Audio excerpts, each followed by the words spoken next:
E eu me lembrei daquele hino que eu disse aqui uma vez, dos antigos pentecostais, quando eles chegaram aqui no Brasil, enfrentaram grandes lutas aqui, um país totalmente católico. No tempo do descobrimento do Brasil, em 1500 e 1600, 3 missionários americanos vieram aqui para o Brasil para fazer missões. E eles foram mortos por afogamento, eles foram jogados em um lugar, e isso aí está registrado nas histórias. O Brasil era um país muito difícil para o evangelismo do protestantismo entrar, porque o Brasil era extremamente católico, a coroa imperial portuguesa era extremamente católica.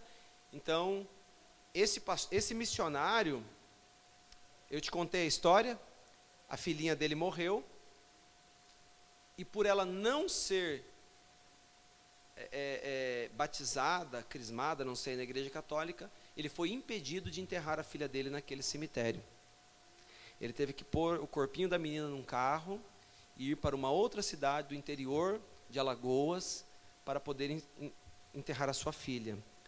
Quando ele voltou, ele estava dilacerado, coração partido, ferido, e ele entrou no quarto, chorou muito, muito triste mesmo, e disse: Senhor, eu deixei o meu país, os Estados Unidos, e vim aqui trabalhar como missionário aqui no Brasil, e enfrentamos muitas lutas, oposições, mas essa foi uma das batalhas mais difíceis que eu enfrentei, a perda da minha filhinha, e nem mesmo poder enterrá-la, dar um enterro digno para ela, aqui na cidade onde nós estamos trabalhando, e tinha igreja estabelecida, mas tamanho era a idolatria, e o quanto que os protestantes eram difamados naquelas décadas anteriores. Agora que virou moda ser evangélico, mas não era assim antigamente não. Quando falava que era crente, havia uma perseguição, havia uma discriminação muito forte naqueles dias. Amém? Os mais antigos aqui sabem disso. Mas é aquela lei, né? Se você não pode vencê-los, junte-se a eles. O inimigo não podendo macular o evangelho sagrado do Senhor Jesus Cristo, então você vê que hoje todo mundo é evangélico, e tem evangélicos de qualquer maneira por aí, e apenas chama-se evangélico. Mas existe realmente um cristão, um evangelho realmente que entra na alma da pessoa e a faz diferente. Ele chorou muito, e ele ficou com vontade de ir embora. Ele era dos missionários assembleanos que chegaram aqui no Brasil, que por sinal, os de hoje não são nem a sombra daquele movimento que chegou aqui naquelas épocas. E ele disse: eu vou embora. E a esposa dele, muito triste de ver talvez a obra parar, ela entrou no quarto também, orou a Deus, chorou, e Deus deu a ela a inspiração de um hino, e ela escreveu. Você lembra qual hino que é? Quando aqui as flores já fenecem, as do céu começam a brilhar, quando as esperanças desvanecem, o aflito crente vai orar. Os mais belos hinos e poesias foram escritos em tribulação, e do céu as lindas melodias se ouviram na escuridão. Ele começa assim, lembrei: bem-aventurado que confia. Vocês lembram desse hino? Às vezes a gente canta um hino, irmão, e não sabe como que aquele hino surgiu. Às vezes veio com uma rosa sendo espremida e esmagada, mas é quando a rosa de Saron foi esmagada, ela exalou o seu perfume no Calvário, nos dando redenção e nos dando salvação. Amém? Então, amados, pare-se pela palavra, ame a palavra, reverencie a palavra. Não, a palavra não é o pastor Aldre prega a palavra é Deus. Reverencie a palavra, olhe com um olhar de algo saboroso para a palavra de Deus. 3 coisas fez aquela era de Éfeso uma era especial. Eu me refiro aos dias daquela igreja primitiva, em que havia um povo que o paralítico levantava na porta do templo, Dorcas ressuscitou dos mortos, o anjo abriu a prisão para Pedro, uma igreja que estava em conexão com anjos. Veja, um povo, irmão, caminhando mesmo, uma era efesiana na terra, aquela igreja primitiva. Mas 3 coisas, diz o profeta, fizeram daquele povo um povo diferente. eles tinham paixão pela palavra, um desejo ardente de andar no Espírito e um fervoroso desejo de agradar a Deus. Amém? 3 coisas: paixão pela palavra. Você tem que amar a palavra de Deus. Tem que ter pela palavra um sabor especial na sua vida, e Deus tem prazer em dar a sua palavra a você e revelar a palavra também na sua vida. Então, quando eu ouvi isso, quando eu li isso pela primeira vez, nas eras da igreja, na era de Éfeso, eu disse: isso aqui é muito importante. 3 coisas fizeram daquela era uma era distinta: paixão pela palavra, desejo fervoroso de agradar a Deus e um desejo ardente de andar no Espírito. O que é andar no Espírito? Andar no Espírito é não viver uma vida carnal. Andar no Espírito é você sempre estar conectado com o Espírito Santo de Deus. Amém? Agora, veja bem, essa escritura que nós lemos aqui em Apocalipse capítulo 19. Agora, vamos dar uma atençãozinha a essa escritura aqui, que nós lemos aqui. Você parou no último versículo que eu li, né? No verso 10. E lancei-me aos seus pés para o adorar. Vocês conseguem ler bem aqui na frente? E lancei-me aos seus pés para o adorar. Mas ele disse-me: olha, não faças tal, sou teu conservo e de teus irmãos que têm o testemunho de Jesus. Adora a Deus, porque o testemunho de Jesus é o espírito de profecia. Vamos conectar um pouquinho esses versículos? Ele acabou de dizer assim, que tem o testemunho de Jesus. Eu sou o conservo teu e de teus irmãos que tem o testemunho de Jesus. Amém? Dê-me sua atenção aqui. Agora ele vai dizer assim: porque o testemunho de Jesus é o espírito de profecia. Eu confesso que muitas vezes eu li isso aqui e não entendi. Como assim? O testemunho de Jesus é o espírito de profecia. Veja, ninguém pode compreender, irmão, a Deus só com leitura e estudo sistemático. Deus tem que revelar a palavra a cada coração que está aqui nessa noite, aos nossos corações. Compreende? Está me ouvindo bem? Então, o testemunho de Jesus Cristo é o espírito de profecia. A noiva, ela tem o espírito de profecia, porque a noiva, ela está reprofetizando outra vez a palavra. Lembra quando em Apocalipse capítulo 10, verso 8 a seguir, o anjo forte desce com o livro aberto o anjo toma esse livro das mãos do anjo forte e o dá a João. E a proposta é para João comer o livro, e ele se fará doce na sua boca e no ventre amargo, né? Eu já preguei sobre isso. É a palavra quando vem na tua vida, depois a reprovação por causa da palavra. E o que é os versículos a seguir? Agora, importa que profetizes outra vez. Então, a noiva, ela está reprofetizando. Nós não precisamos inventar nada.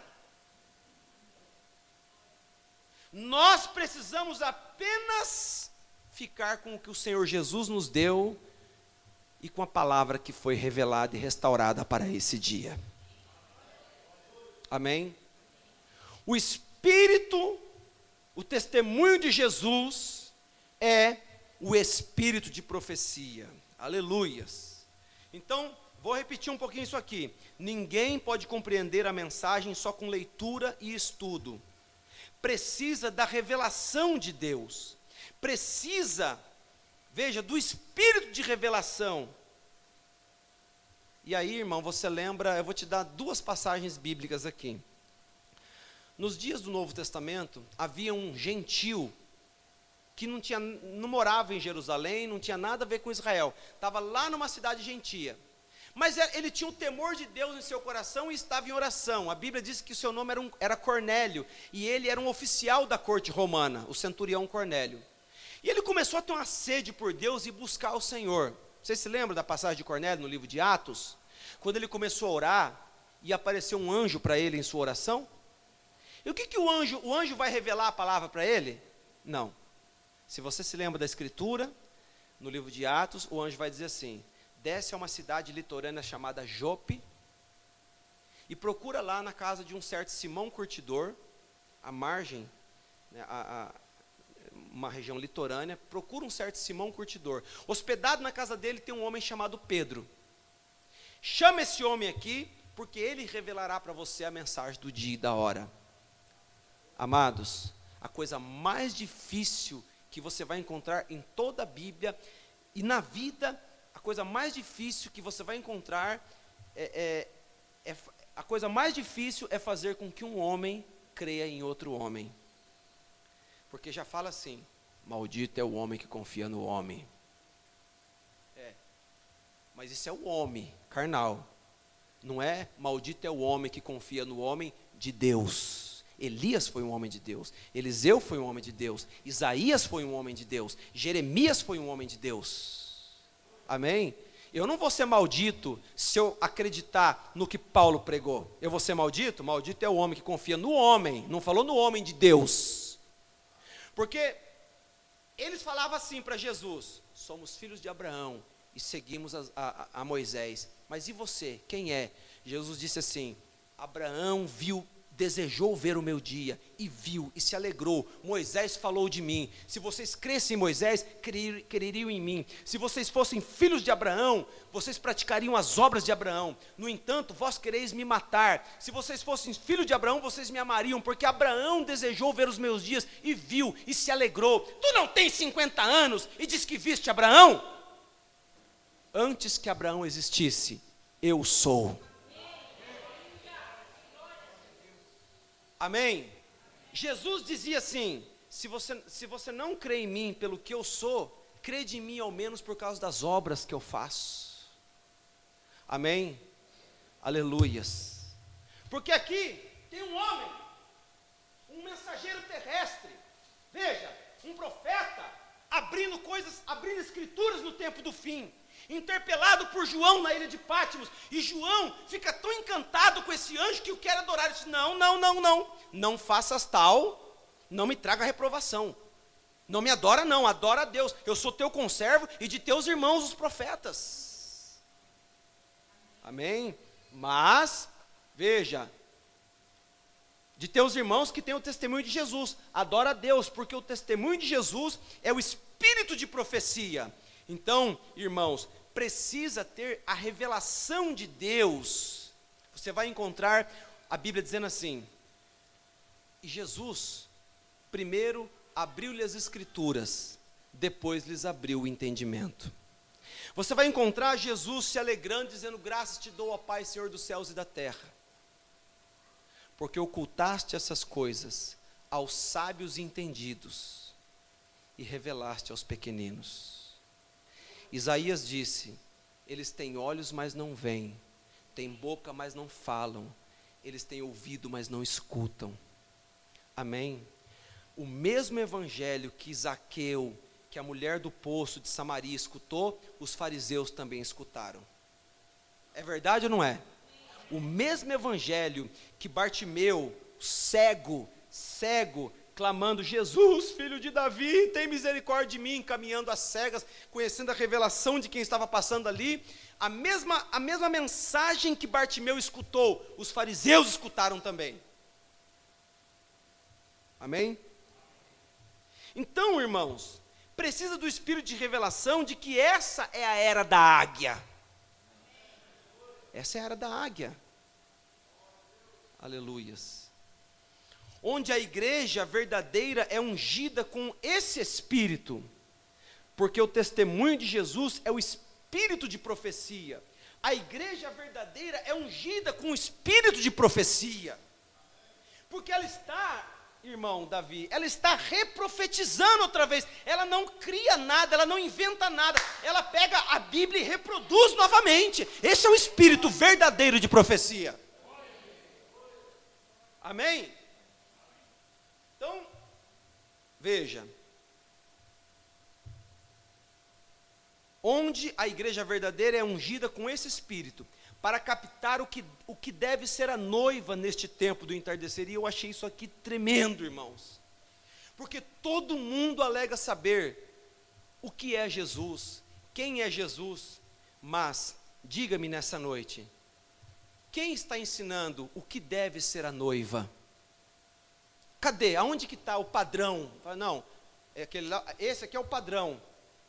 Ó, a noiva, a verdadeira noiva deve ser assim. Tem que ter um padrão. A Bíblia tem um padrão. Jesus disse, examinai as escrituras, cuidais ter nela a vida eterna, são elas que de mim testificam. Todo mundo alega saber quem é Jesus, mas quem realmente entende o que a noiva deve ser nesse tempo? Amém? Que tipo de comportamento a verdadeira noiva tem? Porque sabendo o que é a noiva, você consegue saber se faz parte dela ou não. Se você não sabe o que é a noiva, mas por que o pastor não fala a igreja? Porque em Apocalipse a expressão para a igreja aparece como noiva. A igreja é chamada de noiva em Apocalipse, porque no espiritual a igreja é a noiva do Senhor Jesus Cristo. Uma noiva é casta, é pura, é separada, ela não está misturada com dogmas, ela é pura, ela é uma donzela de sua palavra.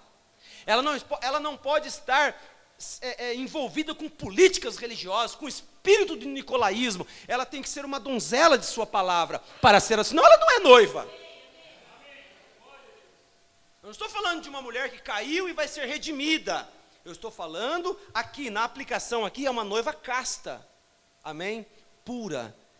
E é isso que o sangue de Jesus Cristo faz em nossa vida. Nos purifica. Aleluias. Como é essa noiva? Com o que ela se parece? De onde ela vem? Como ela se comporta? Toda pergunta bíblica tem que ter uma resposta bíblica. A resposta não pode vir de centros científicos de pesquisa. A resposta não pode vir de bibliotecas. A resposta não pode vir da cabeça de teólogos. Toda pergunta bíblica tem uma resposta bíblica. O que você não vê pessoas que faz com êxito é conectar a palavra corretamente. E quando a palavra não é conectada corretamente, no final do quebra-cabeça, você vai ver que a peça encaixa, mas ficou uma sobrando. Compreende? A peça sobrou. Ela encaixa, mas o desenho não fecha. Aí você vai encontrar a vaca pastando em cima da casa. Não fechou o quadro. Cada peça tem que ter o seu lugar. Eu me lembro de um irmão que desmontou uma máquina uma vez, depois ele montou de novo e falou, sobrou uma peça aqui. Era uma peça desse tamanho assim. Mas de onde será que é essa peça aqui? A máquina montou, não fez falta a peça?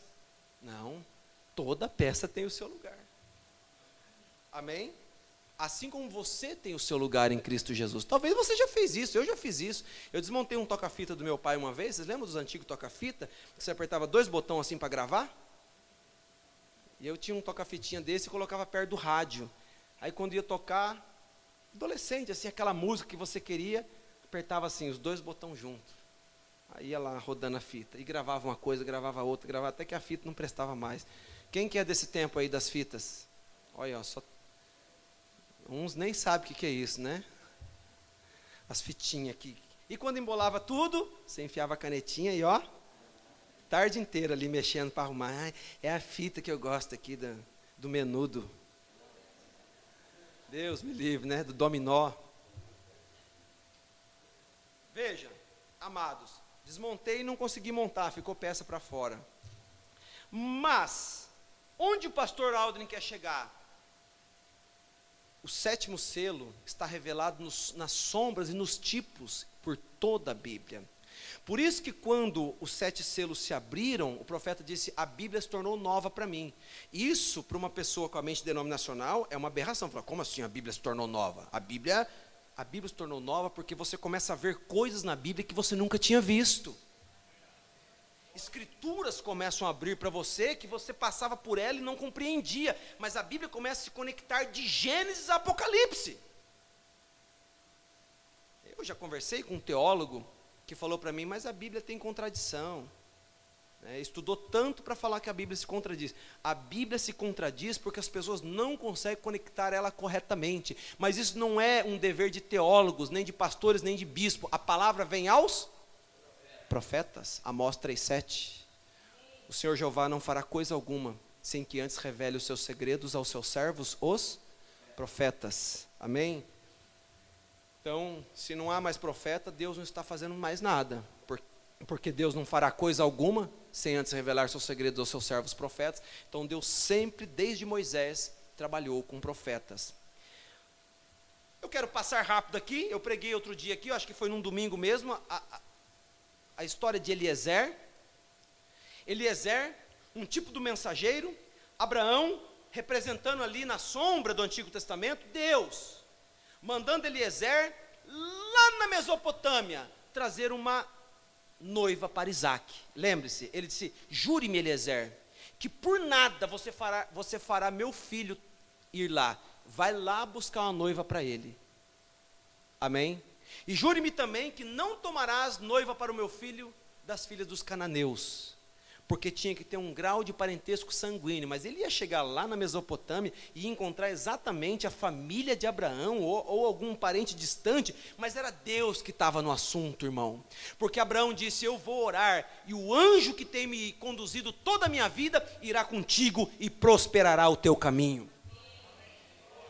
Quando Eliezer chega na cidade, você sabe, o sol estava se pondo e as donzelas saíam para tirar água. Então ele faz uma oração: Senhor, eu pedirei água para alguma das donzelas que se aproximar das fontes. Aleatoriamente. Há de ser que a donzela que eu pedir água para ela, e ela espontaneamente também oferecer água para os meus camelos, eu entenderei como um sinal de Deus, de que esta é a donzela escolhida. Quando ele chega lá, as donzelas saem. A oração dele, irmãos, o pedido dele, melhor dizendo, é assim: me dá de beber, me dá um pouco d'água. Mas a água para os camelos, ele nunca falou para ela. Aquilo ela captou, o espírito de profecia, ela captou aquilo, porque ela era uma representação da noiva de Cristo, autêntica, um tipo perfeito. Isaac, um tipo de Cristo. Rebeca, um tipo da noiva. Pedir a água, ele pediu, é a palavra ordenada, está na Bíblia. Mas a noiva, ela capta o segredo, o mistério que está na mente de Deus. A oração foi: Senhor, eu vou pedir água, Senhor, para mim beber, eu estou com sede, eu acabei de chegar de viagem. Há de ser que eu peça água, e a donzela me dará, uma delas me dará água para eu beber. Era cortês dar um gole d'água a um viajante. Estava as donzelas todas saindo nas fontes para pegar água no pôr do sol. Há de ser que aquela que oferecer água para os meus camelos, eu entenderei como um sinal de que essa é a escolhida. E aí, irmãos, ela: sim, meu senhor. Deu a ele o cântaro com água e disse: enquanto o senhor bebe, tirarei água para os seus camelos. Eliezer caiu de joelhos com as mãos levantadas e chorou e disse: Senhor, muito obrigado. A menina ficou sem entender, mas ele começou a revelar o plano para ela, aleluias. Quem ele era, quem ele representava, aleluias. As riquezas que Eliezer trazia para mostrar que ele não era qualquer um não. Ele tinha uma representação lá em Canaã, aleluias. Glória a Deus. Então, irmão, olhando para o tipo da Bíblia, você vai entender que eu não segui a leitura aqui, mas você conhece. Eliezer, além de trazer as joias e os tesouros, ele também trouxe as vestes. Você já viu isso no livro de Gênesis? Ele deu a ela as vestes, na qual ela se apresentaria para Isaac. Um tipo do mensageiro vestindo a noiva. Vestindo com o que, pastor Aldo? Com a palavra. Nós somos vestidos pela palavra, porque Deus vê a sua palavra em nossa vida. Não, Deus não vê a sua denominação, Deus não vê a placa da igreja, Deus vê a palavra dele na sua vida. Ai de você, se você não chegar vestida com a palavra. Amém? Esse linho fino, irmãos. Vinde, aleluia, alegremos-nos e regozijemos-nos, porque a noiva já se aprontou e está vestida de linho fino, aleluia. O linho fino é a justiça dos santos. Nossa justiça é Deus. Nossa justiça é o Senhor Jesus. Aleluia. Glória a Deus. Então, irmãos, daí, Deus me ajude a não me deter muito, que eu quero atingir algo aqui, mas você sabe que na casa de de Rebeca naquela noite, está ali seu irmão Labão, seu pai, sua mãe, fica aquela discussão, será que ela vai, será que ela não vai? Quem é esse homem? Será que o que ele fala é verdade? Será que não é? Mas é muito cedo. Ele disse, não, eu quero saber se a donzela irá comigo. Se ela não quiser ir, nem aqui eu vou entrar, eu já estou indo embora. E os irmãos disseram, calma, espera aí, não sei o quê. E Eliezer disse, não, o meu negócio é objetivo, é apurado, eu quero saber se ela vai comigo no nascer do dia, ao raiar do dia, ou não. Irmão, era assim, ou então eu estou indo embora. E aí eles ficaram, e viram que quem ele era, reconheceram o parentesco abraâmico. E quando a coisa ficou assim, sem saber como se resolveria, o que a Bíblia disse? Que eles disseram assim, ela é maior de idade, pergunte a donzela, pergunte a ela. A mãe disse, irás tu com esse homem? Mombrano pregou uma mensagem de tempo de decisão. Ela disse, irei. Sabe por quê? Ela nunca tinha visto Isaac, mas Eliezer disse para ela como Isaac era, como ele se parecia, as maneiras dele. Fale-me, como é Isaac? Ele um dia encontrou um leproso no caminho e tocou em sua lepra e a lepra curou. Teve um dia também que os amigos dele estavam o tempo todo pescando e voltaram frustrados sem pegar nada. E ele disse, jogue a rede do lado direito. E eles jogaram. Ele conhece a natureza? Conhece. Ele andou sobre as águas. Ele ressuscitou o filho da viúva de Naim. Ele abriu os olhos do cego na porta de Jericó. Tem mais coisa para te contar, mas na viagem eu te falo. Ela começou, Isaac é um tipo de Cristo, eu estou fazendo só uma analogia. Amém? Eu sei o que diz a Escritura lá. Mas Isaac é um tipo de Cristo, Rebeca é um tipo da igreja, Eliezer é um tipo do mensageiro. Abraão aqui, você sabe, leia o livro de Hebreus. Paulo disse assim, a lei é sombra dos bens futuros. Você não pode olhar o Velho Testamento como historinha. Você tem que olhar o Velho Testamento como profecias para o nosso dia. Você só tem que saber conectar corretamente. E para isso Deus enviou um profeta. Amém? Então, ele começou a falar para ela. Porque, irmão, que eu saiba, ela não era uma pessoa que tinha problemas, né, nas suas faculdades mentais. Ela sabia o que ela estava fazendo. Era tempo de decisão. E ela disse, eu irei. Mas por quê? Porque eu nem conheço, mas já amo esse Isaac.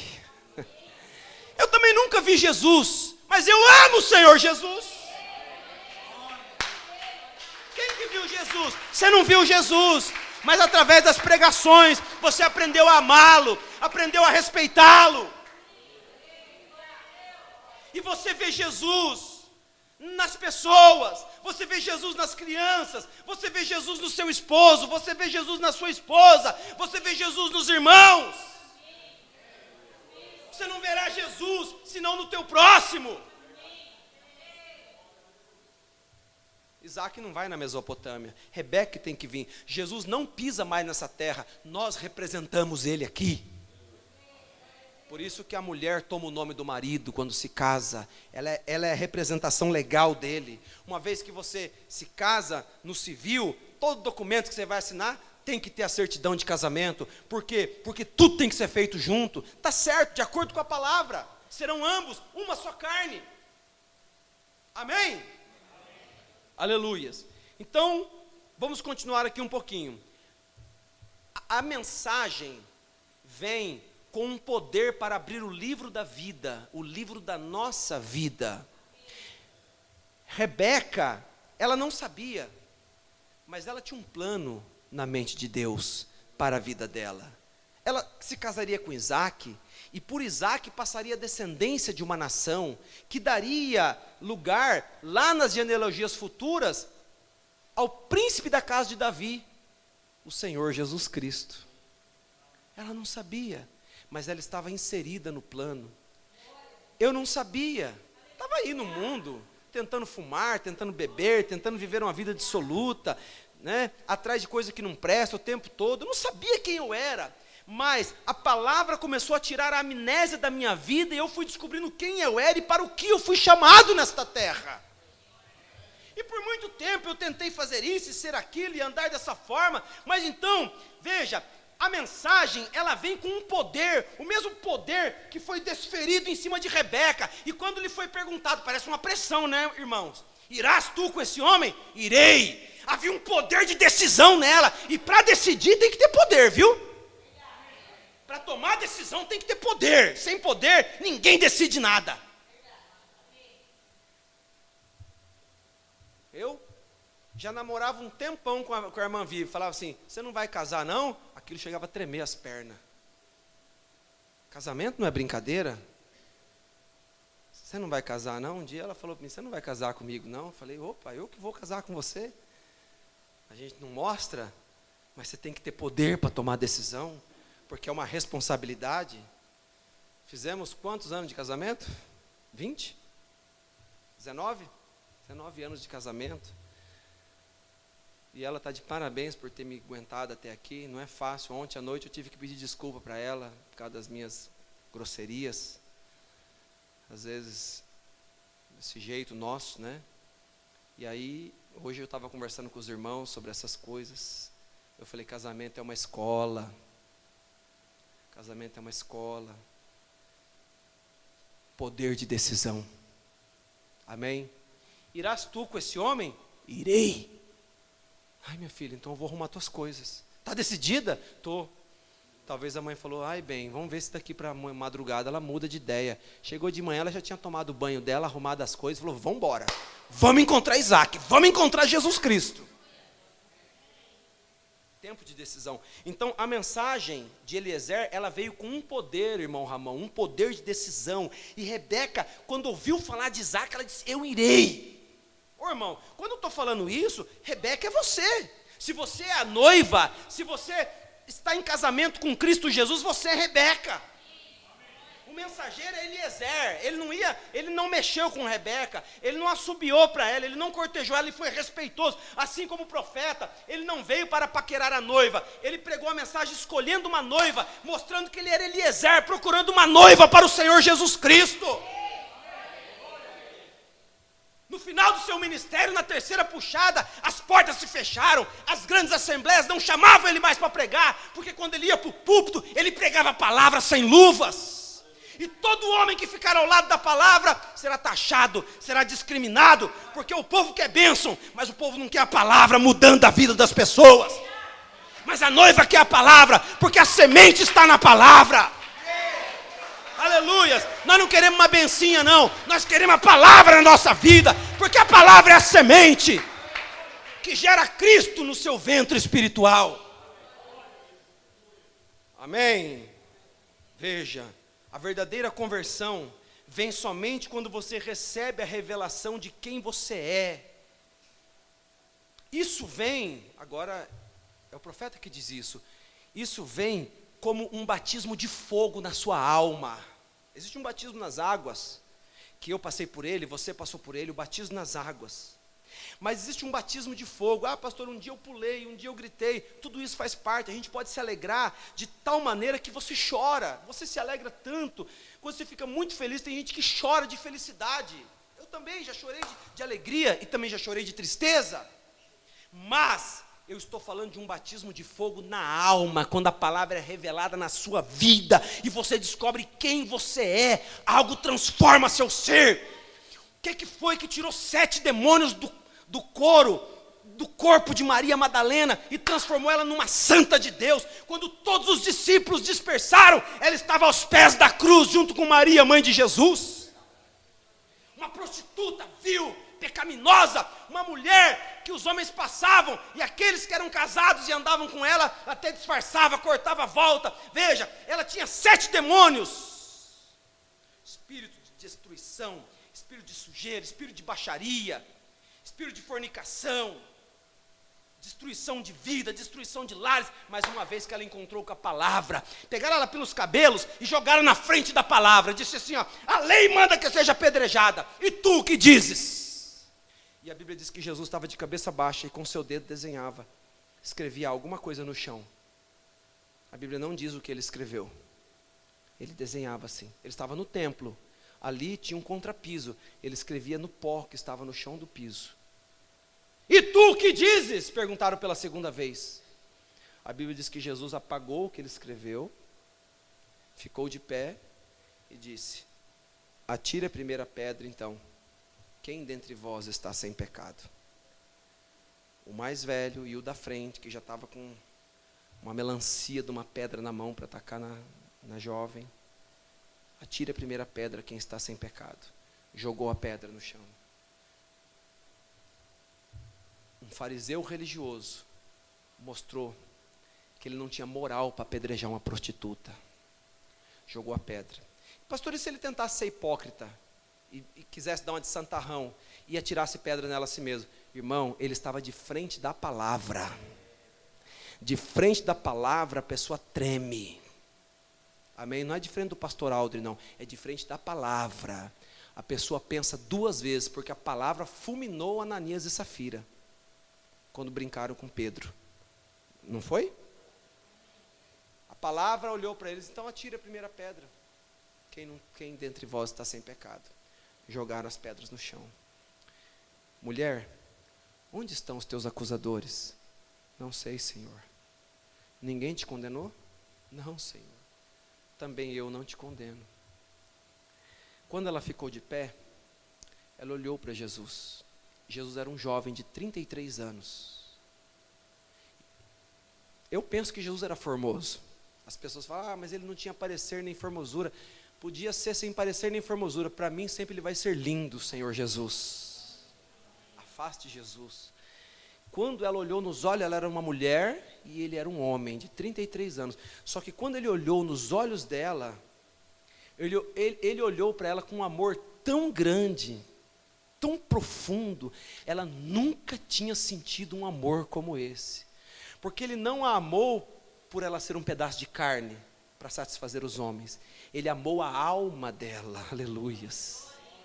Ele amou por quem ela era na eternidade. Ele amou muito mais do que uma carne que envelhece, de uma juventude que acaba. Ele olhou para dentro dela e amou ela com amor infinito. E disse: mulher, vá e não peques mais. Não precisou de mais nada, irmão. Não precisou de mais nada. Ela nunca mais voltou para a prostituição. O que eu acabei de dizer aqui? Quando você reconhece quem você é e para o que você foi chamado, isso vem na tua alma como um batismo de fogo. Irmão, quando eu saí do mundo e batizei, eu tinha tanto amigo e tanta coisa no mundo assim, eu pensei, e Deus e a Bíblia está diante de mim, eu pensei assim: eu não vou aguentar um mês na igreja. As festas, diversão, as amizades, quando me ligarem, isso e aquilo. 24 anos, 23, 24 anos. Falei: eu não vou aguentar. Futebol, diversão, cerveja. Estou aqui até hoje pela graça de Deus. Deus tem me livrado e me sustentado. Não sou perfeito, mas graças a Deus não vivo com pecado escondido. Amém? Não sou perfeito não, sou meio nervosinho. Mas Deus conhece meu coração e a minha vida está no altar. Amém? O que segura casamento não é beleza, o que segura casamento é caráter. Seu marido, sua esposa pode ficar doente, inválido numa cadeira de roda, ainda é seu marido, ainda é sua esposa. Amém? Ainda é seu marido, ainda é sua esposa. A juventude acaba, a beleza se vai, os dentes caem, o cabelo cai ou embranquece, ainda são marido e mulher. A força acaba, nós não somos mais tão bonitinhos quanto era, né? Eu era uma uva, estou parecendo um abacaxi. Todos nós estamos indo para esse caminho aí, mas o que segura é caráter. Caráter. Então, seu velho livro é enterrado. Que velho livro, pastor? Tudo que você fez está anotadinho. Só que esse velho livro, como o diabo quer pôr a mão nele. Peraí, vem cá. Aqui, ó, dia tal, mês tal. Lembra desse final de ano aqui? Aqui, o que você aprontou aqui? Seu velho livro. Deus fala assim, fecha o teu velho livro, enterra e sepulta. Um outro livro se abre na tua vida, que é o livro da vida do Cordeiro. A Bíblia diz que Deus não leva em conta os tempos da ignorância. Você não tinha conhecimento de quem você era.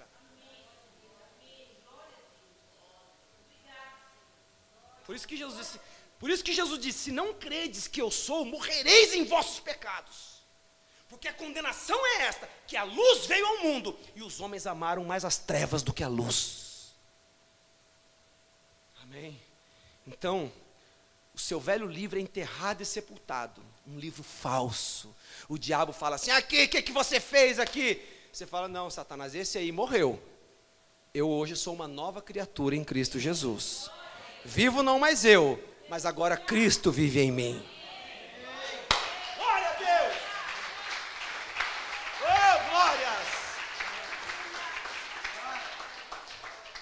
Nas eras da igreja, o profeta fala que quando Lutero traduzia a Bíblia do grego para o alemão, escondido em um castelo na Europa, demorou 3 anos, à luz de velas e a pena com tinteiro. O diabo manifestou uma ocasião para ele e trouxe uma lista de pecados. Ah, mas você é isso, você é aquilo. Aí ele pegou o tinteiro assim e riscou. Mas Jesus tem me perdoado, me redimido de todo o pecado. Pegou aquela lista e deu riscar. Tudo que o diabo acusou, ele riscou ali, ó. Falou, mas o sangue de Jesus tem mais poder do que essa tinta desse tinteiro. Riscou tudo. E Satanás se desvaneceu. É uma experiência. E como que num sonho, numa visão, Satanás apareceu para ele de novo. E agora trouxe um rolo, e abriu um rolo, desde a juventude, desde a adolescência. Tudo que ele fez de errado. E aí no sonho, ou naquela visão, o diabo mostrando todos os seus pecados, ele pegou o galãozinho inteiro do tinteiro e disse, mas o sangue de Jesus Cristo me lava e me purifica, e manchou tudo aquilo. Se meus pecados estão mortos, e eu hoje vivo em Cristo Jesus. Amém? Assim que você tem que fazer com Satanás, eu estou em Cristo. Seu velho livro é enterrado, sepultado, um livro falso, um livro temporal, para abrir um livro eterno, aleluias, que aí sim você vai saber que sempre esteve conectado com o livro da vida do Cordeiro, não que esse livro da vida aí que Judas foi riscado. Judas foi riscado do livro da vida. Mas ninguém pode ser riscado do livro da vida do Cordeiro. Aleluias. Pode pôr para mim numa escritura aqui, Salmo 139. Minha alma está tão feliz com o Senhor Jesus hoje. Salmo 139. Vamos ver isso no Salmo 139? Davi conheceu esse mistério, irmãos. Você já parou para pensar nos pensamentos eternos de Deus? Eu gostaria que você falasse essa frase comigo. Pensamentos eternos de Deus. Senhor, tu me sondaste e me conheces. Tu sabes o meu assentar e o meu levantar. De longe entendes os meus pensamentos, o meu pensamento. Cercas o meu andar e conhece todos os meus caminhos. Não havendo ainda palavra alguma na minha língua, eis que logo, ó Senhor, tudo conhece. Quer dizer, antes que eu fale, o Senhor já sabe o que eu vou dizer. Isso é onisciência. Isso são os pensamentos eternos de Deus. Você não pode tirar isso de Deus, que eu vou precisar disso para a gente concluir o culto. Os pensamentos eternos de Deus. Tudo que Deus faz, Deus tem um projeto. Amém? Antes que um homem pudesse desenhar o designer gráfico de uma caneta, ele tem que desenhar, depois ele faz. De um relógio, de um copo, ele tem que desenhar aquele copo. De uma representação de uma águia como essa que está aqui, o homem tem que mentalizar, depois ele vai fazer, esculpir, emendar, colar, soldar, pintar, mas tudo tem um projeto. Nós somos criaturas, e o Criador não terá um projeto de todas as coisas? Amém? Então veja bem, cada personagem da Bíblia estava cumprindo um propósito. Quando Deus viu que os dias de Acabe e Jezabel seriam um dos piores dias da era dos reis da Bíblia, em Israel, você sabe, né, a era de Jezabel e Acabe? Senhor, mataram teus profetas e derrubaram teus altares. Jezabel introduziu idolatria em Israel, e a era de Acabe é conhecida como a era negra da era dos reis, em que Israel, debaixo de Acabe e de Jezabel, se jogou, se lançou a idolatria. Jezabel tinha 450 profetas de Baal e 400 profetas de Azerá.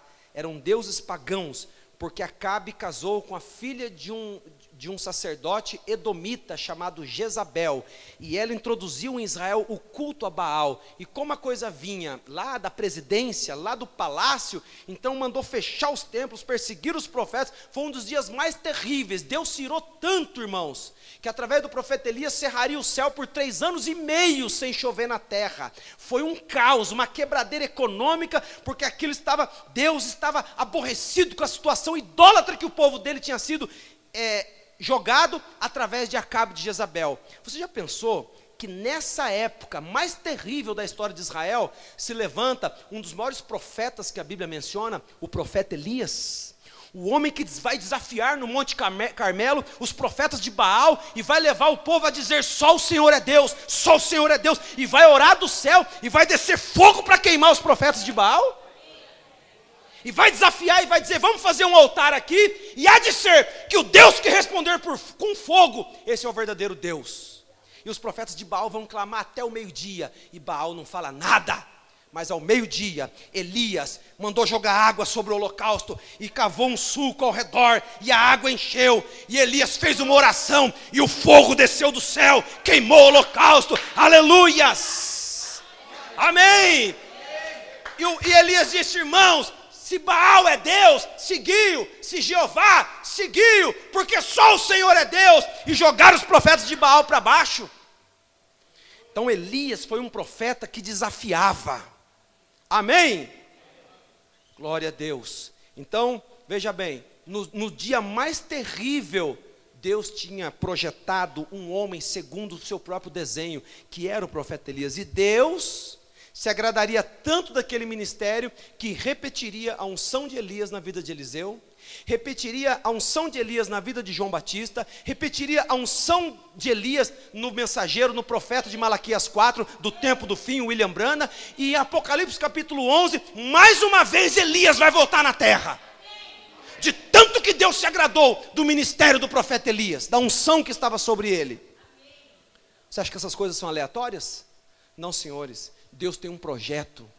Deus sabia que eu ia viver nessa era. Deus sabia que você ia viver neste tempo. Amém?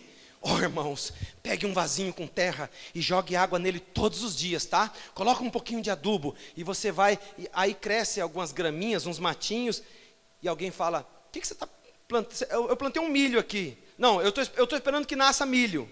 Mas você plantou a semente? Não. Se não tem semente, não nasce. Mas se tem semente, quando a água da palavra desce em seu coração, essa semente, ela se encontra com a água da palavra, ela se encontra com a luz do evangelho. Essa semente tem que germinar, ela tem que sair para fora. Cada personagem da Bíblia estava cumprindo um propósito. Eles eram pensamentos expressados de Deus para o dia em que eles viveram. Eles foram desenhados por Deus para manifestar na hora certa. De Adão a Jesus, pensamentos expressados. Você vê José, você vê Abraão, você vê Jacó. Amém? Cada um deles teve uma parte do mistério. Moisés foi um tipo de Cristo, José foi um tipo de Cristo. Cada um deles teve uma parte, cada profeta era uma peça. Em Jesus foi a plenitude do pensamento perfeito manifestada em um homem. Jesus foi a obra-prima esculpida, colocada de pé, amém? Por Deus, o Todo-Poderoso. Então, pensa um pouquinho nessa presciência. Tu me cercaste por detrás e por diante, e puseste sobre mim a tua mão. Tal conhecimento é para mim maravilhosíssimo, tão alto que não posso atingir. Para onde me irei do teu espírito?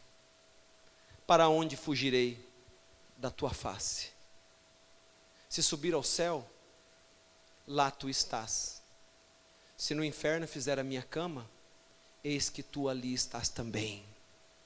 Se tomar as asas da alva, se habitar nas extremidades do mar, até ali a tua mão me guiará, e a tua destra me susterá. Você pode entrar no cofre mais fechado, do banco mais restrito do mundo, Deus está ali dentro com você. Ele estava no ventre do peixe com Jonas. Ele estava na cova dos leões com Daniel. Ele estava na fornalha ardente com os 3 jovens hebreus. Passa.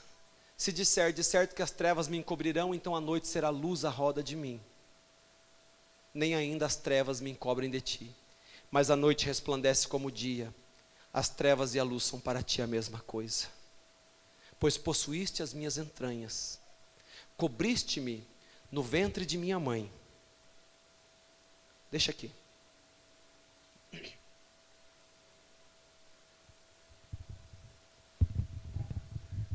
Davi, Deus desenhou Davi como ele era. Tão desprezível que nem mesmo na reunião ele foi chamado quando Samuel visitou a casa de Jessé, lá em Belém de Efrata. Você não tem mais nenhum filho? Ah, eu tenho um que está pastoreando as minhas ovelhas. Mas eu nem quis chamá-lo, é só um garoto. Chame-o. Tinha passado Eliabe, Elissama, todos aqueles homens, e Samuel olhava para eles e diziam, certamente eu estou diante do ungido do Senhor. Mas Deus falava, não, Samuel, o homem não vê como Deus vê. O homem vê o exterior, porém o Senhor vê o coração. Não é nenhum deles. Entrou Davi, jaquetinha de ovelha, cheirando ovelha, aleluias, franzino, de gentil aspecto. Quando ele pisou na sala, o Espírito do Senhor veio ao profeta, eis que você está diante do ungido do Senhor. Pegue o chifre com azeite e unja ele, porque esse é o meu escolhido. Não tinha nada a ver com Saul, que se sobressaía dentre todos os soldados do exército. Então, irmãos, Deus desenhou Davi. E eu quero dizer para você, você sabia que o profeta diz que o nascimento natural é mais sobrenatural do que o nascimento espiritual? Pastor, deu um nó na minha cabeça agora, repete isso. O nascimento natural, ele é mais sobrenatural do que o nascimento espiritual.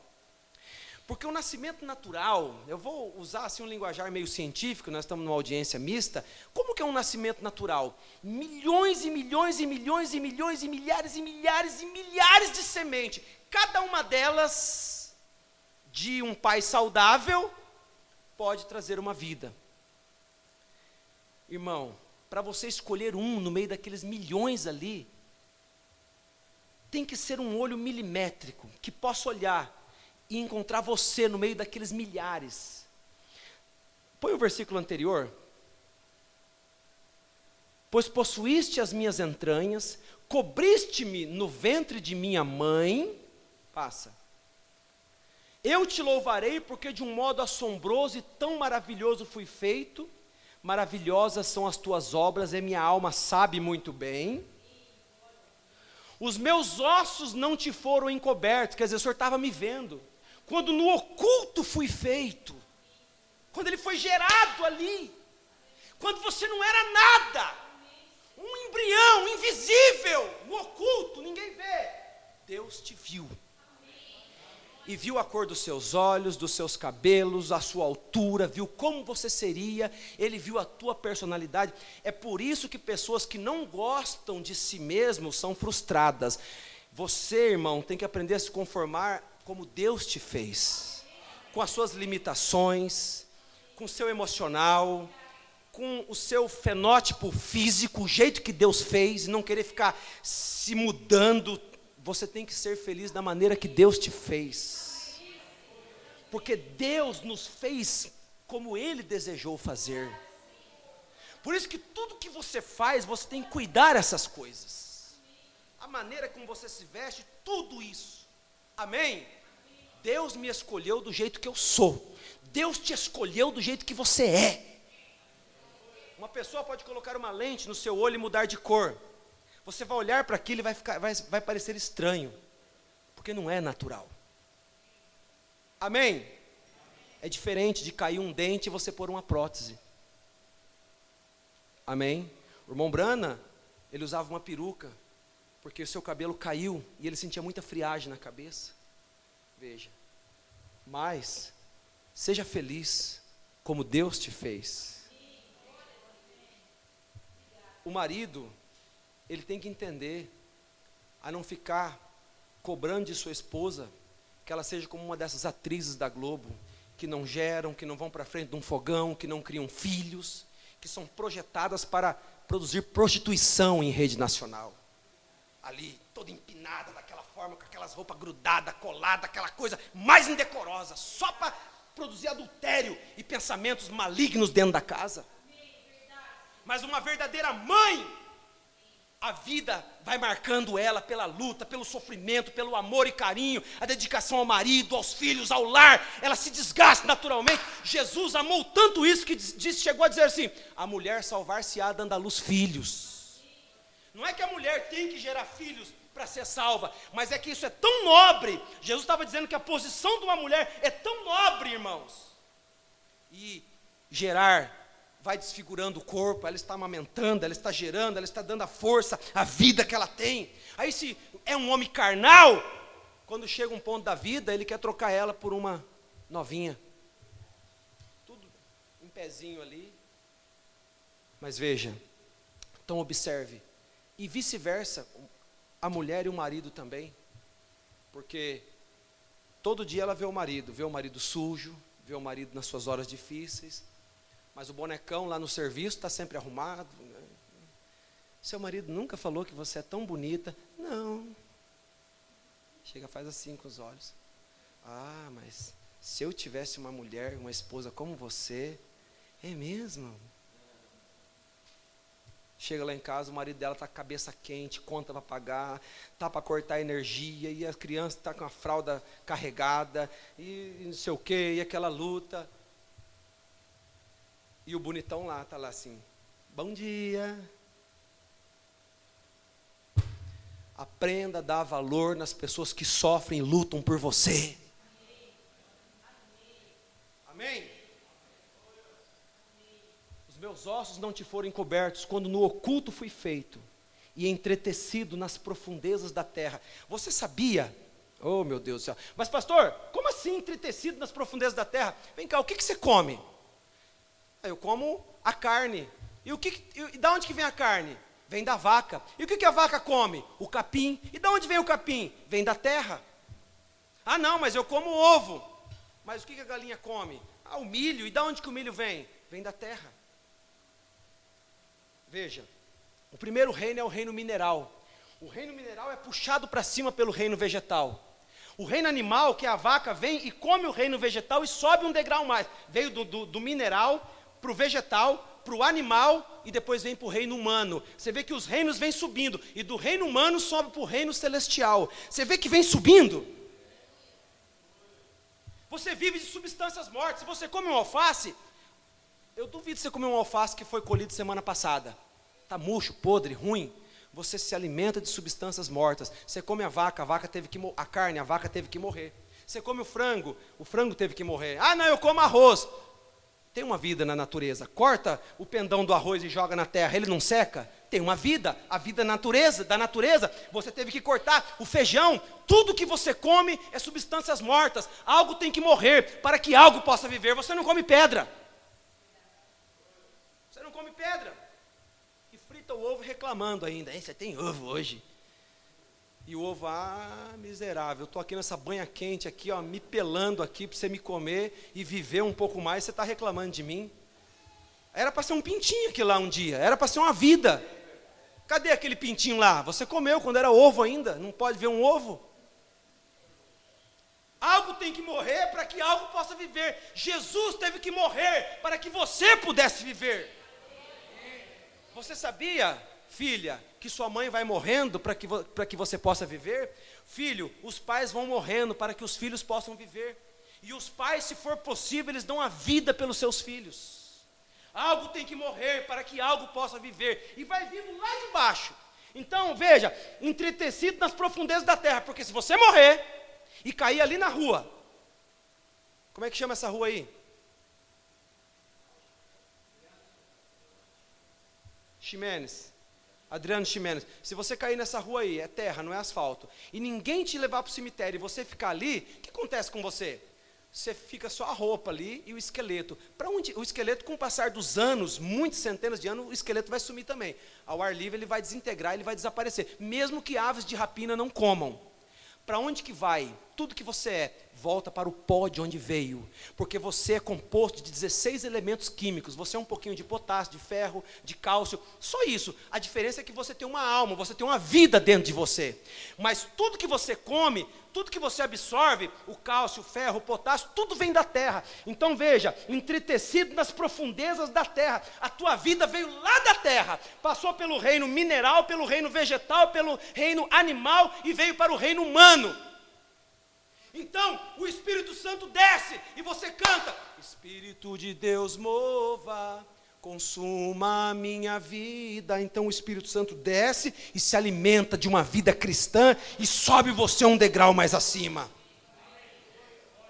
Tem que sair do reino humano e ir para o reino celestial. Amém?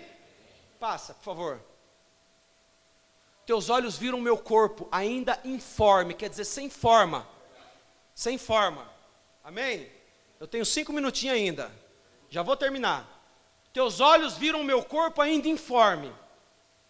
Você não tinha forma nenhuma, Deus te viu. O que é corpo informe? É um corpo sem forma. Os olhos de Deus te viram, então Deus te projetou e te desenhou. E no teu livro, oh glória a Deus, todas essas coisas foram escritas, as quais em continuação foram formadas, quando nenhuma delas havia. Onde é que você estava, meu irmão, nessa hora aqui? Sei não, pastor. Eu sei, você estava na mente de Deus. Se você crê, se você não crê, eu quero que você me fale onde que você estava se Deus, o sábio arquiteto, não tivesse projetado você. Amém? Aleluias. Então veja, irmãos, vamos caminhar para o encerramento. Salmistas, profetas, juízes, reis justos e íntegros que tiveram na Bíblia, todos eles tinham uma parte do mistério, todos eles tinham uma parte desse segredo que Cristo, que Deus revelava na vida de cada um daqueles homens. Davi e José, Jacó, Abraão, não sabiam que o que faziam estava cumprindo um propósito na mente de Deus. Aleluias. Amém? Então, quando você compreende essas coisas, quando Deus te abre, te revela essas coisas, e para encerrar, irmãos, eu quero trazer à memória um homem aqui nessa noite, um homem que foi um trambiqueiro, talvez teve uma mãe cristã, que orou por ele e falou: meu filho, vamos para a igreja, para com isso, e um dia pegaram ele, aprontando das dele, não sei o que ele fez, eu não conheço o currículo dele, e ele foi sentenciado com a morte, pena capital. A coisa era muito severa, ele foi chamado de ladrão. Eu creio que ele nem homicida era, ele era um ladrão. E ele foi condenado com a morte de crucificação. E no dia que ele ia ser crucificado, um grande personagem seria crucificado também, um tal de Jesus Cristo de Nazaré. Você já sabe quem que eu estou falando, o ladrão da direita, né? E o ladrão da direita foi colocado naquela cruz. E ele ficou lá, agonizando em dor. Chegou uma hora que o da esquerda falou assim: salva-te a ti mesmo e nós, se tu podes, se tu és o Filho de Deus, salva-te a ti mesmo e nós. Mas o ladrão que conheceu Jesus, ele o conheceu, irmãos, ele disse assim, primeira revelação que ele teve, na cruz,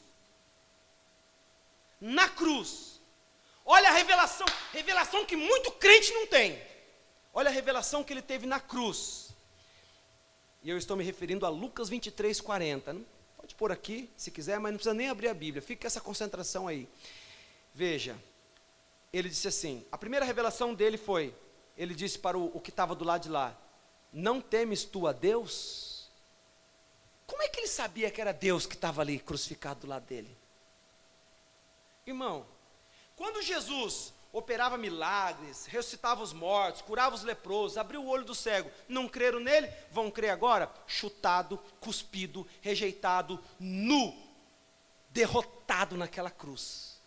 Você acha que vão crer agora que ele era o Messias? Quando ele estava pregando no Monte das Oliveiras, no Sermão do Monte, em São Mateus 5, não criam nele, agora vai crer nele lá, humilhado, cuspido, coroa de espinho, a barba foi arrancada aos puxões, escarro do cuspe dos soldados que escarneceram dele, caindo sobre sua face, todo machucado, de chicotadas. Você acha que alguém vai crer agora que não creu quando ele estava pregando, agora vai crer com ele na cruz? Isso é um derrotado. Aí você, olha lá, eu não falei que era um fanfarrão? Se ele fosse o Messias, não estava nessa condição. Olha lá, está vendo? Bem feito para ele. Ele não era aquele que derrubava o templo e reedificava em 3 dias. Eles não entendiam nada. Pessoa, quando não entende nada, só fala asneira. Não entendiam nada. E aquele ladrão da direita, oh irmãos, ele tem a maior revelação do final do Velho Testamento. Ele diz para o companheiro dele: camarada, não temes tu a Deus? Respondendo, porém, o outro repreendia-o. Estava falando do outro que estava do outro lado, dizendo: tu não nem ainda temes a Deus, estando na mesma condenação. Olha, irmãos, ele sabia quem é que estava ali do seu lado. Amém? Segunda revelação que ele teve: os judeus não quiseram receber Jesus como rei. O ladrão disse: lembra-te de mim quando entrares no teu reino. Quer dizer, eu sei que o Senhor é um rei. Ele podia falar assim: eu nunca dei conta de viver uma vida cristã. Toda a vida eu aprontei, trambiquei, roubei, eu fui um calhorda, eu fui um canalha. Mas algo na minha alma sempre me chamava que eu estava errado e que eu tinha que endireitar o meu caminho e vinha Cristo Jesus. E eu estou aqui na cruz, do lado daquele a quem eu seguia de longe, e nunca dei conta de me aproximar dele. Ele tinha uma alma que amava a Deus. Lembra-te de mim quando... irmão, o outro só queria escapar dali. Salva-te a ti mesmo e a nós. Se ele descesse, semana que vem ele estava preso de novo. Ele ia sair dali para continuar roubando. Mas o da direita perdeu até o valor da vida. Não, eu sei que terminou aqui, é ponto final. Lembra-te de mim, mas eu tenho uma alma aqui dentro. E eu estou indo para o inferno sem Deus. Senhor, lembra-te de mim quando entrares no teu reino. Meu Deus. Eu penso que ele se levantava um pouquinho naquela cruz e olhava assim. O rei está cuspido, o rei está humilhado, o rei está machucado, o rei está sujo, o rei está abandonado, e ele consegue falar: lembra-te de mim quando entrares no teu reino. Revelação é isso, irmão. Tem gente que tem gente que não tem. Amém? Jesus dizia: vocês creem em mim pelo menos por causa das obras. E os judeus não queriam ele como rei. O ladrão disse: lembre-se de mim quando entrares no teu reino. Vamos terminar o culto com Efésios capítulo 1, versículo 4. Efésios 1, 4. Já fechei a minha Bíblia. Efésios 1, 4.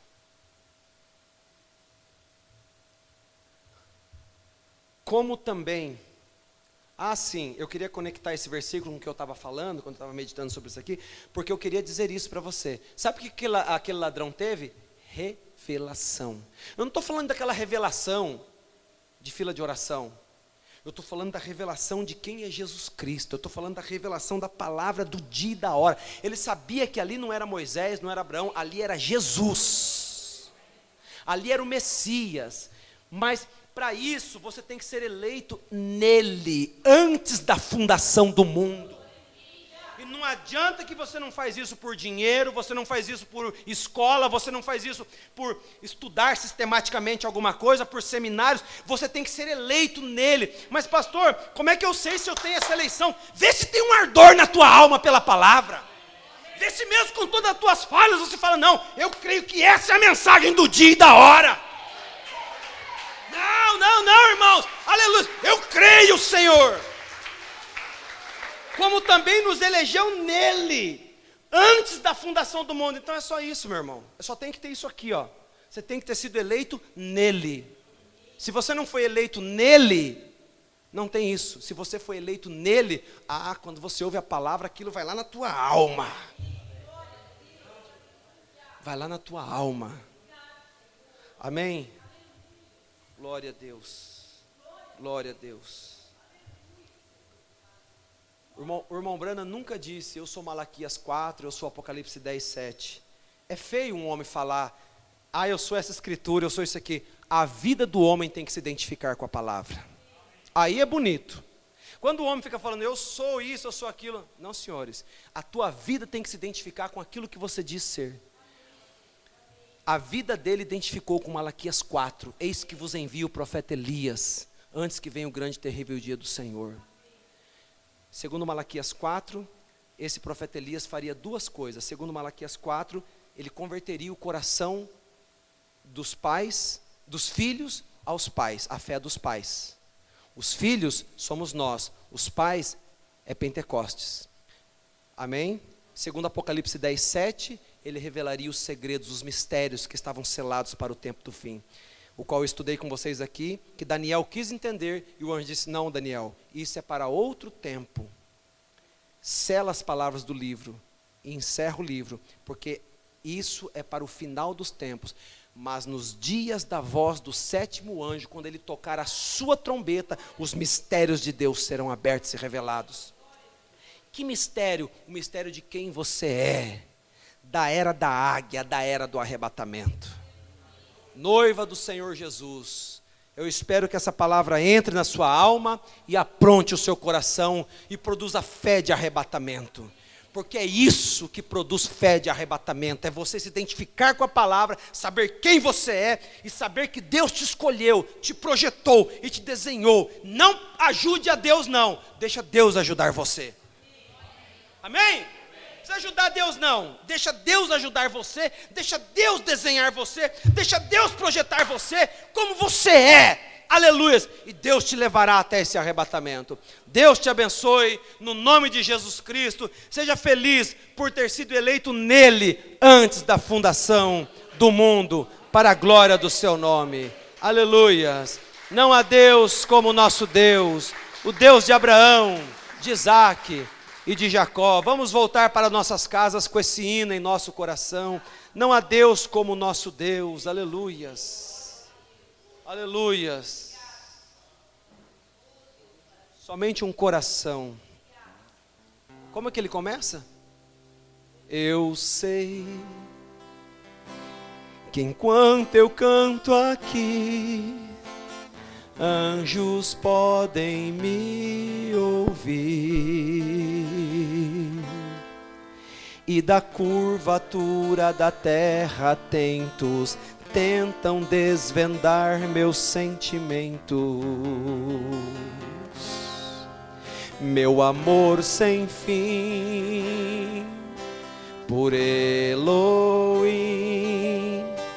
dos átrios celestiais, Isaías viu aqueles umbrais do templo a tremer, tamanho era o poder, quando cantam santo, santo, santo.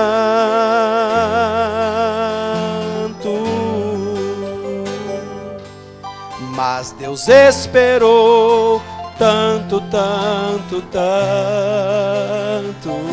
por você, pela adoração, que somente um coração como o teu, como o meu, pode dar.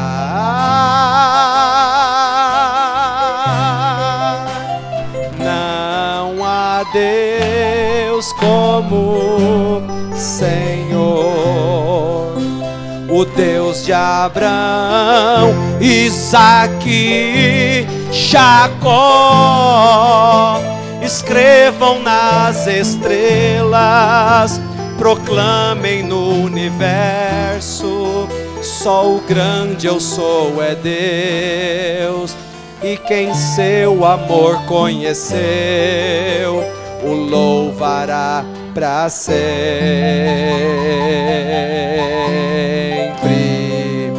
Olha ele te conduzindo, meus genes conduziu para que eu chegasse aqui, e fosse como eu sou, a minha vida desenhou. E as suas lutas? E em minhas cicatrizes vejo, como um pai, sou as mãos, porque o seu amor se revela na eleição, não bajulação. E hoje aqui estou, cantando em seu louvor, e assim será, sim será, para sempre.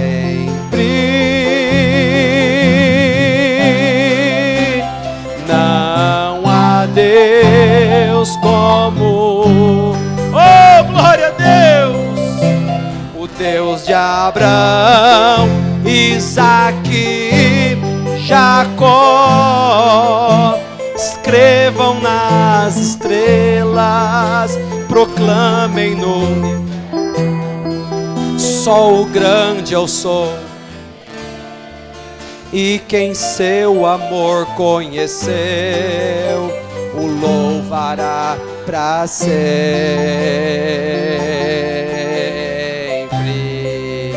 É incondicional. Se ele me mandasse para o inferno, ele nunca faria isso. Por certo eu de lá o amaria. Tem coragem? Pois nem a morte, nem a vida, nem os anjos, nem a profundidade ou a altura, ou qualquer criatura podem nos separar do seu amor.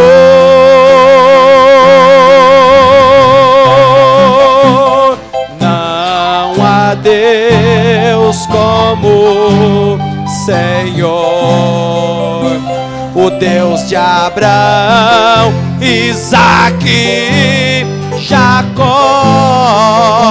Escrevam nas estrelas, proclamem no universo, só o grande eu sou é Deus. E quem seu amor conheceu, o louvará para sempre.